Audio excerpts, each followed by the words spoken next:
If an outsider looked at our world, they'd wonder what on earth we are doing. We have plenty enough resources to fix all the worst problems. We're just not using them right. This isn't exactly the fault of particular individuals.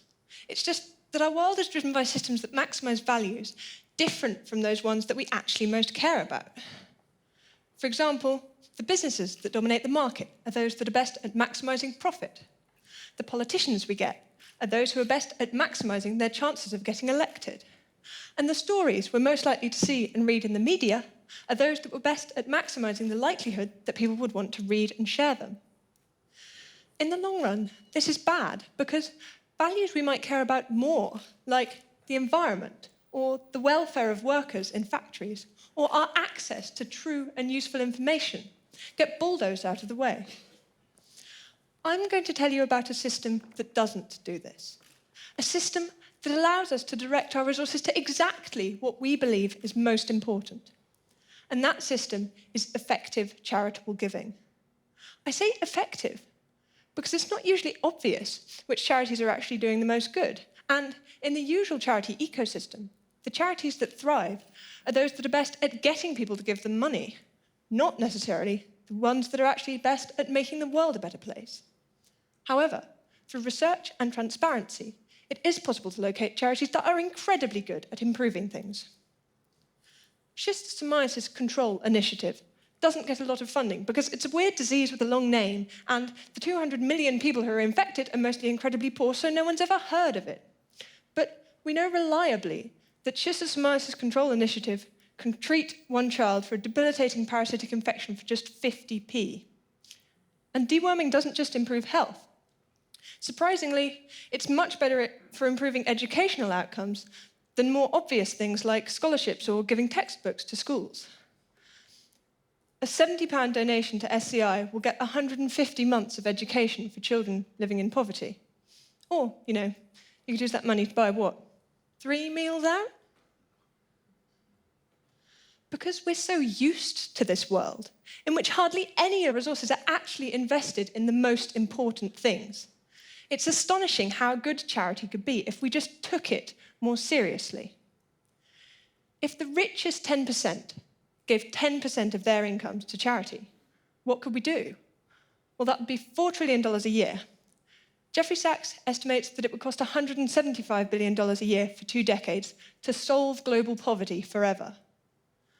That would be less than 5% of the money we'd have. What would we do with the other 95%? Well, if 10% gave 10%, this is my quick breakdown of what spending could look like in the first year.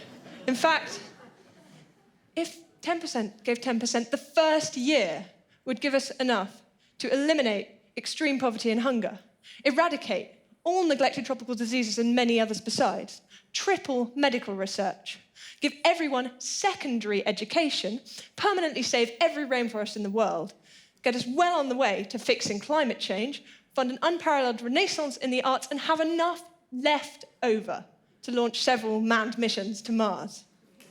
That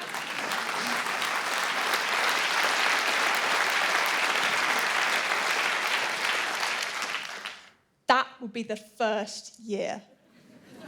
Goodness only knows what we'd do in year 2. How can we make this happen? Luckily, there are some simple answers.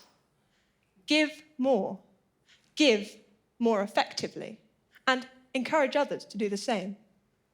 There's a growing movement called effective altruism, which is about this idea of using the resources available to each one of us, our time, our skills, our money, to do as much good in the world as possible. For example, GiveWell undertakes detailed, rigorous research in order to locate the world's best charities, like SCI. I highly recommend you visit GiveWell next time you make any decision about charitable giving.